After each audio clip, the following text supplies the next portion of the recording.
Hello, Michelle here and welcome back to my channel and welcome to my June wrap up.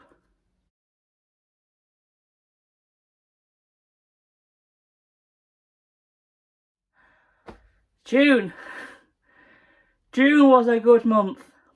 So I had two readathons. I had Whatever-a-thon and Clear Your Shit that I wanted to participate in. I completed both. So I had my 10 books I had to read for the month. I read 15, which is good. I can't say it's not good, it's good.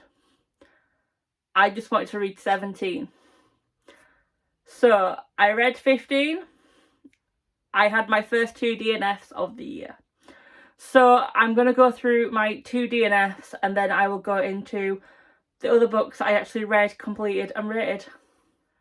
So the 2 books I DNF'd were Queen It by Candice Carty-Williams and The Stranger by Simon Conway, both for the same reason. I really didn't like the main character. This one, there was an incident in his past that he literally brushed off. And it was so horrific to me, I was like, what? No. And this one, she was letting everyone walk right all over her. And while she's trying to be this independent, doesn't want her boyfriend back, but at the same time lets her boyfriend explain away to her why his uncle can be racist towards her and she needs to get over it and she doesn't stand up for herself. Not for me. So the first book I read in June was Witches Steeped in Gold by Sianan Smart. I gave this book 4 stars. This is a book that was very much being hyped everywhere I saw it. And part of me did think, will I like it? I did, surprisingly. But I say surprisingly because the first half of the book I felt the pacing was so slow. And you were seeing the same situation from 2 angles that were very similar. And I didn't quite like that. I also found it very hard to differentiate between what I thought were 2 characters. 2 different characters. Until you get to one chapter halfway through the book and you realise it's one character. And I was like, I shouldn't have to get to, I think it was like 200 and something to realise this is the same character from both perspectives. The love interests, one of them was literally just there to move the plot along. Literally. The other one, just to set up the plot for the second book. So I didn't need them. And I hate to say it, but the tagline of, at the back in the blurb where it says the 2 witches enter a deadly alliance. They don't enter an alliance. At all do they enter an alliance. They don't. They backstab each other straight away. But it was 4 stars because apart from all that, the story was actually really good. And I enjoyed the writing style in the second half. I don't know when the sequel is out. I will be buying the sequel. But yeah, that sounds like a really negative 4-star review, but I can tell you I honestly did enjoy this book. What I didn't like were just little things, so I didn't need to bring it down to a 3-star. The next book I read wasn't a book, it was a comic, and that was Saga Volume 1. I give this 5 stars. I absolutely loved it. It was such a cute adult comic. I loved it. I didn't understand half the language because I don't know what languages they're in, but I didn't understand half of them. But I still like them, and the pictures are pretty good too. So 5 stars, will definitely be carrying on this series. The next book I read was Malice by Heather Walter. 5 stars. 5 stars. Michelle, get your hand in frame. 5 stars. 5. Loved it. It lives up to the hype. The writing, the characters, the story, the execution, the build-up, the conclusion, everything. Perfect. 5 stars. I think the sequel is coming out next year. It will definitely be one I will be picking up and reading straight away. The next book I read was A Dowry of Blood by S.T. Gibbon. I give this book 5 stars. I don't normally like horrors, Books that are classed as horrors, I normally do not like. Do not give more than 3.5 stars. 5 stars. From the first couple of pages, I was hooked. This is a retelling of Dracula from the viewpoint of one of his wives. Loved it. I loved it. There's no chapters, like there's just parts, but it literally was, you start reading, you do not want to stop reading, you want to finish it the same day, which is what I did, not surprisingly, because it is only 200 and something pages. 234, but I think I actually read it in 2 hours, which is good for me. So yes, if you've had this on your TBR, pick it up, it is great. Like I said, I don't really like horror books normally. I like this one. So I will definitely be keeping an eye out for Gibson, and for Nick's Publishing, who published it. They're actually a Yorkshire publishing company, so I definitely want to support a local company to me. The next book I read was Ash Princess by Laura Sebastian. 4 stars. Surprisingly like this more than I thought I would.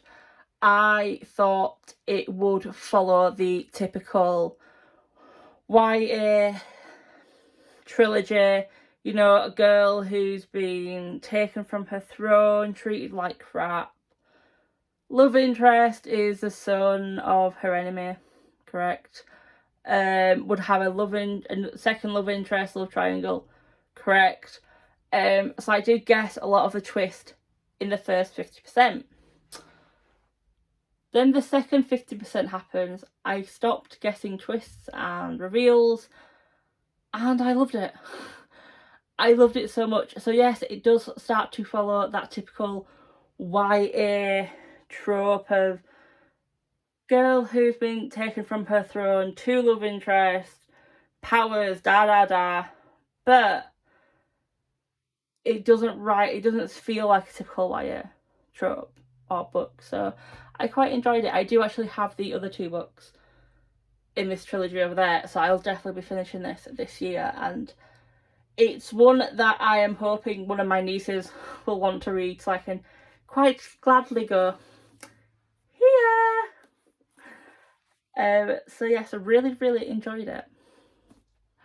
The next book I read was Spin the Dawn by Elizabeth Lim. I gave this book 4 stars. This felt like I was reading a fairy tale. That's the best way I can describe the writing. Don't ask me why. No one else I know has described it that way, so it's just me. I liked the magic in this book. I found it complex, but not too complex. I actually would have liked to read more about the magic.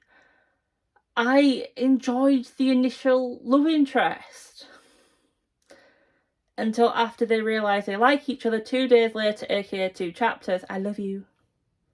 I love you so much. I would die for you. It's just like, no. And I do have to say, one of the smaller enemies, I will say, I would have actually liked to know more of. I was hoping that in the sequel that is on my shelves that I would read more about her. Going from reviews, that's not the case. The next book I read was Playing Nice by J.P. Delaney. I gave this 4 stars. It was an interesting concept. A stranger arrives at your door and says, your son? Yeah, not your son, my son. This was swapped at the hospital. And then you follow the story of the parents suing the hospital, but secrets coming out and other things happening. And yes, an interesting concept. It was obvious from a quarter of the way through exactly what was going to happen. And I'm not saying that to be dramatic. I mean, the reveals weren't shocking. The twists you saw coming a mile off. The ending was predictable because it was obvious that other character is a psycho. So yes, I still enjoyed, like I said, 4 stars. I still enjoyed it. I enjoyed JP's other book that I read. Believe me, and I do want to read more of JP's work.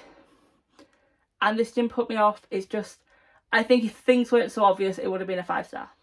The next book I read was The Last Girl by Goldie Medalski. I give this book 3.5 stars. It got me out of a reading slump, which is good. The writing was good. I couldn't gel with any of the characters. I know I was meant to feel sympathy for the main character. I felt no sympathy. I felt nothing for her. The side characters, it was quite obvious who the bad person was actually going to be instead of who it was made out to be. And the reason for them being bad actually contradicts what was said earlier in the book. So, yeah. A good read though. If you don't mind a book contradicting itself, definitely a read. Hi! Midway through filming this video, Michelle here. I've just realised I didn't read 15 books. I was meant to read 15 books this month. I read 13 because I had my 2 DNFs. Can you tell I'm trying to film, edit and upload this on the same day? So I apologise, but now back to the reviews, I'll say. The next book I read was A River of Royal Blood by Amanda Joy. I gave this book 4 stars. Again, a book where it could have been a typical YA book. But it wasn't, because you understood why the bad people did what they did. And you felt for the bad people. You felt for her own family who, it seems like they didn't care, but that's for a good reason. And I don't want to say the reason, but no, I can say the reason. She's a second-born daughter whose magic she can't control, or even use. It's on the back, so I'm not spoiling anything. And she has to fight her sister who is 2 years older, has immense power and control over her magic. So she's meant to fight her when she turns 18.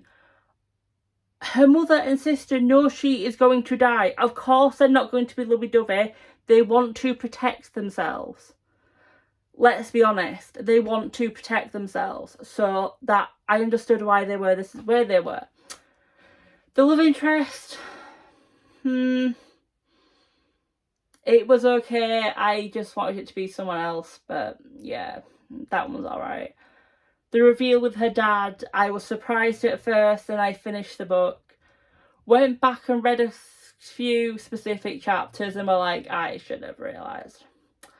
I should have realised. The sequel is already out. It is another one that I will be reading as soon as I buy it. However, I have over 103 books on my shelves. I'm not buying and reading that anytime soon. The next book I read was Near the Bone by Christina Henry. Again, a 4-star book. This was sold as a horror. It has horror elements. I would class it more as a thriller mystery. And that is the reason why it went from a 5 to a 4-star. Because you don't... What I would class... I can't really say too much without spoiling, but what I would class as the horror element, you don't really read or see much of, so it's not a horror. I know what other people will class as a horror in here is horrible what happened. But again, I would class that more as a thriller, crime element rather than a horror element. This was the first of Christina's books. My friend Sophie actually said she thought I might enjoy this one, so I did. Thank you, Sophie. So I am going to look at her other books and add them onto my wish list, because I know they're like Disney retellings, so I'm always a bit hesitant about them. But if I enjoy this one, I'm thinking I probably will enjoy her other work. The next book I read was The Ravens by Cass Morgan and Danielle Page. I give this 3 stars. Because I hated one of our main characters. And the big bad, while it was shocking and some people probably would have guessed it, for me, I just wish there had been more of a build-up. However, on the things I liked Scarlett and Daphne, is that their names? Yep, I wish we had have actually read more about Daphne. I enjoyed the writing and the storyline, apart from that one with V and M. And I like the magic. The magic was quite interesting to me. I know there is a sequel coming out.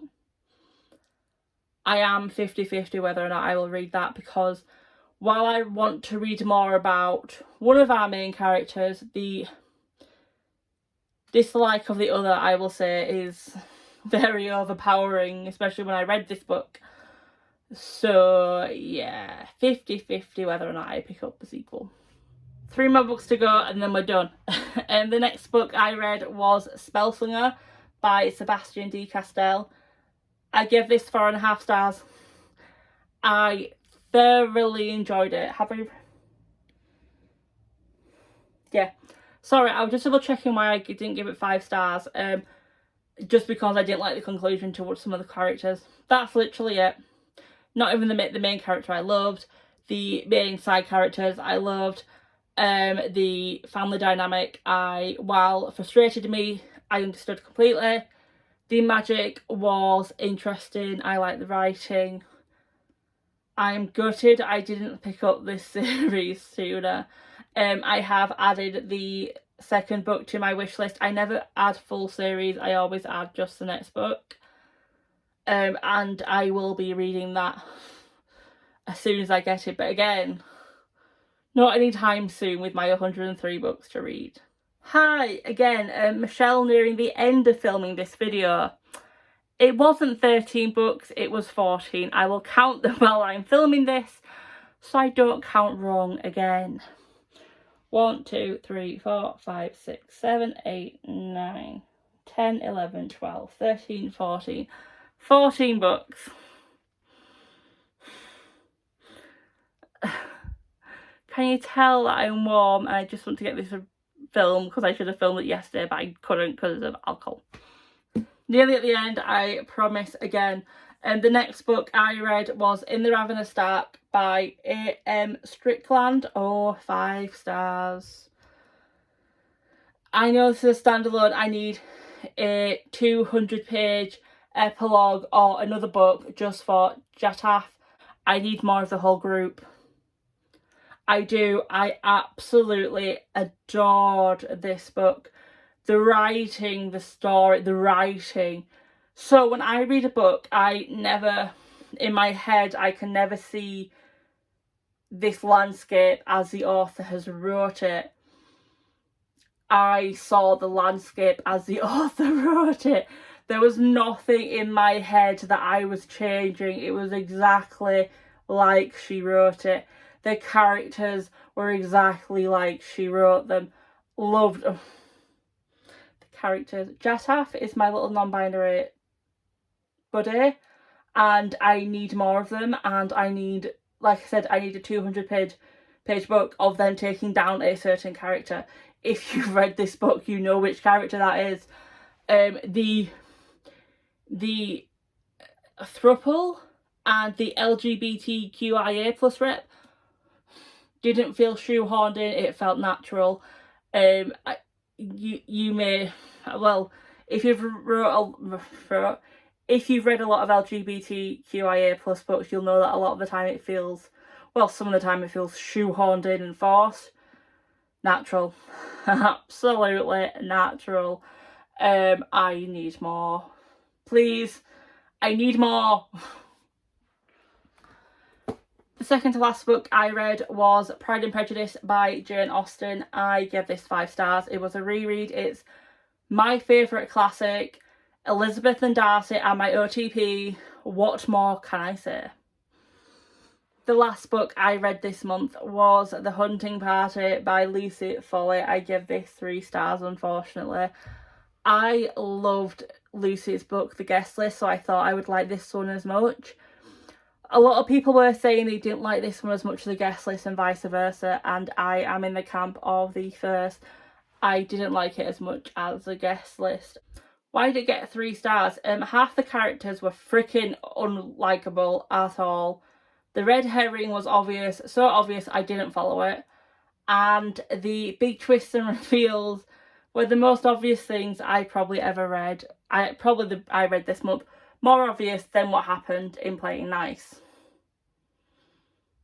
and The Last Girl.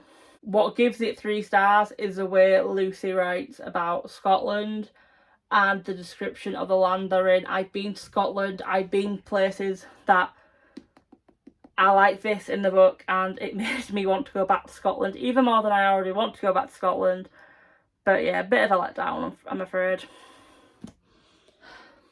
And there were all 14 books I read this month. I ended up reading 5,767 pages. I'm looking at my book so I can remember that number. And on the days I read, that averages out to 251 pages a day. Blooming impressed with that. Yeah, it was a good month. It was. I can't say it wasn't. To read 14 books is pretty good. If you like this video, please give it a like. If you are new to my channel, hi, my name's Michelle. I read a variety of genres, although my favourites are YA fantasies and crime thriller books. I don't review books here, as you have seen by this video. I just kind of say why I liked it, why I didn't like it, without spoiling it, which is very hard sometimes. I'm either pretty vague, like this video, or I go into a lot of detail and practically spoil it. I'm trying not to do the latter, but I don't want to do the former as well. So yes, if you have liked what you've seen, please consider subscribing. If you do want to watch a few more of my videos, please go ahead. If you've read any of the books I've mentioned and your views are the same or different, let me know. I always want to talk to people, and until next time, bye.